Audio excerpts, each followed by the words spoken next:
In recent post-colonial queer scholarship, there has been increasing critique of what is termed as, now this might be surprising for some of you, but people in queer politics are already speaking of homonormativity.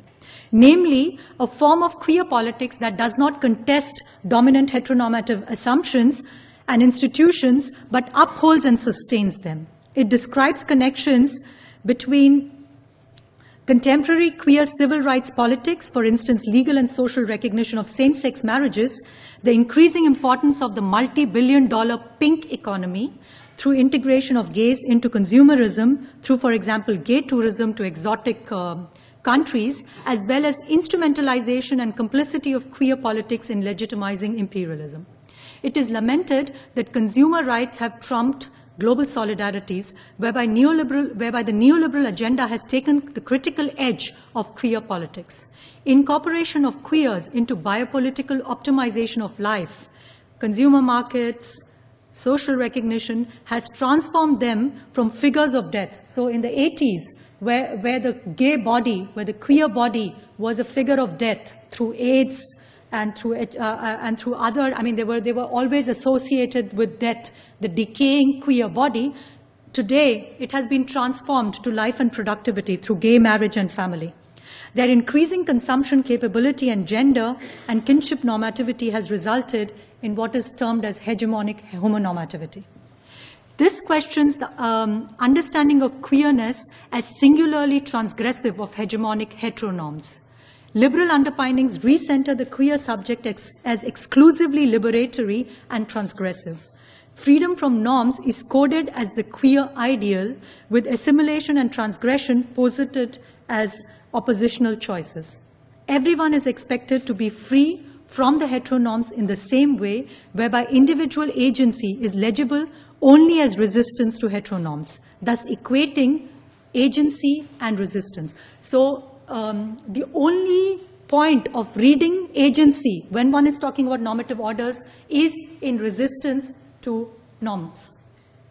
Let me now concretely share two examples to demonstrate how emancipatory, non-normative, or counter-hegemonic politics can be aligned to reinforce hegemonic normative orders. Geopolitical mappings of homophobia have resulted in the West being marked as sexually enlightened and tolerant, with the rest being stigmatized as sites of queer oppression. Even as homosexuality was criminalized in many parts of the global South during European colonialism. So just to give you a very quick example, Victorian governmentality, 1860, the Britishers introduced Section 377, Unnatural Sexual Practices Act in India. So it was a result of British colonialism that homosexuality was pathologized and criminalized in India. And today, there is a reversal of roles, where Europe marks itself as sexually enlightened, as sexually tolerant, whereas the rest of the world becomes the site for queer oppression. Even as homosexuality, and this I've just said, so Europe continues to construct itself as the norm, with the other being in the position for being as a deviant, as being non-normative. The content of the norm changes, but Europe continues to be the normative power.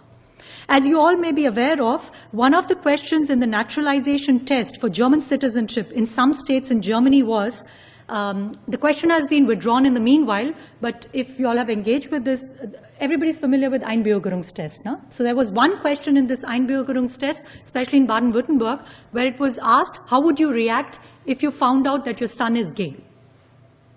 Now, the insinuation behind this question is that we as Germans are all sexually liberated, emancipated, whereas the migrants are all homophobic. So we have to test their ability to integrate into core German values and norms, and only then do they qualify to get German citizenship. This and other such initiatives and policies to test the assimilability of migrants, also Integrationsfähigkeit, it's such a nice German word, it's almost intranslatable, of migrants into core German values of sexual diversity have found support from the LSVD, the Lesben- und Schwulenverband in Deutschland.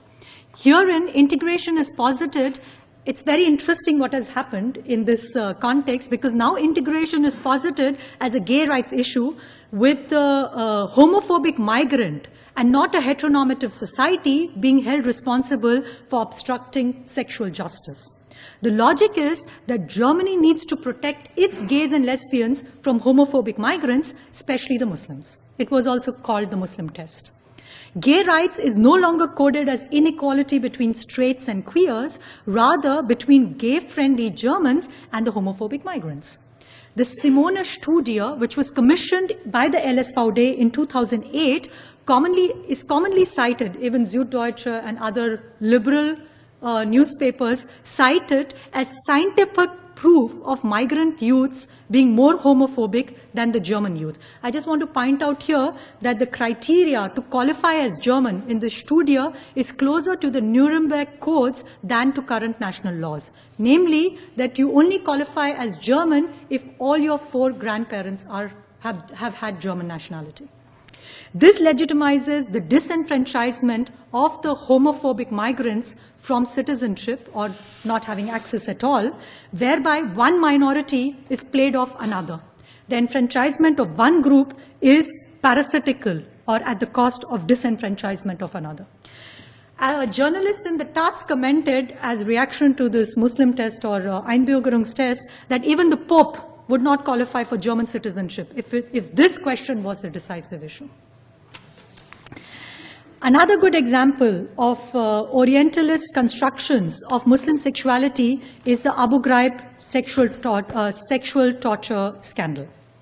Techniques employed, all of you all are familiar with this, that were employed, it was called a sexual torture scandal. So the techniques that were employed here were hooding, shackling, stripping, sleep deprivation, threatening dogs.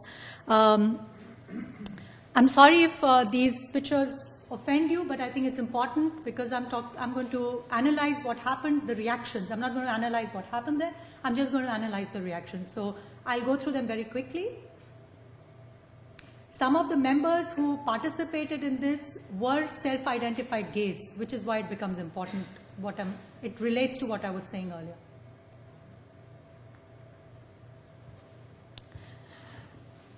So, now, reactions to this sexual torture scandal were as follows. It was an explosion of reactions, but I have categorized them in 4. And of course, I'm drawing on lots of work done by post-colonial queer theorists. I can't name them here, but I have the references. So if any of you all are interested, I'm happy to share them with you. So one of the first reactions was that it was argued that this form of simulated gay sex was specially humiliating for the Arabs, inferring that it would not have been so humiliating for other groups because of the repressive nature of Islam and sexual modesty in Muslim countries. Here it was silenced, for example, in the American press, that sodomy was decriminalized as late as 2003 in several states in the US. It was highlighted that male soldiers specially encouraged their female colleagues to participate in torturing the inmates, as this would be particularly humiliating for the Arab men, given the subservient position of women in Arab and Muslim societies. Now, this kind of discourse confirms the Foucauldian repressive hypothesis, this time it being projected on Islam. So with Foucault, I would argue, why do we proclaim so loudly that the Muslims are repressed? Why do we talk so much about how they can't talk about sex while we can? How and why sexuality is made an object of discussion in this context, and how proliferation and regulation of discourse over sexuality is closely linked to maintenance of power, and in this case, military power. This was one reaction. The second reaction came from the queer scholarship, and here the focus was homophobia in the US military, and especially the don't ask, don't tell policy. And here it was claimed that the reading of simulated gay sex as being a tool of degradation was not only violent for the tortured prison inmates, but was was a kind of a violence to the larger gay community worldwide. The third reaction came from the conservatives in the US and in other places also, who blamed this kind of sexual torture on the gays in the military who were mimicking gay pornography. It was argued that this was limited to a few thrill-seeking rotten apples and was not representative of US military strategy or policy. It was proposed that with their history of harems and bestiality and sodomy, this should not be really humiliating or degrading for the Arabs. After all, the American soldiers were just having some harmless fun and nobody really got killed. And finally, the reaction in the Arab world, which was partly cynical, as many commentators and experts claim that most people knew of the tortures and rapes and molestations and extrajudicial killings that had been taking place in Abu Ghraib, and were surprised at the shock in the Western press. Rape and sexual torture as a weapon of war is common practice, so Abu Ghraib should not come as really as a surprise or shock, according to many cynics.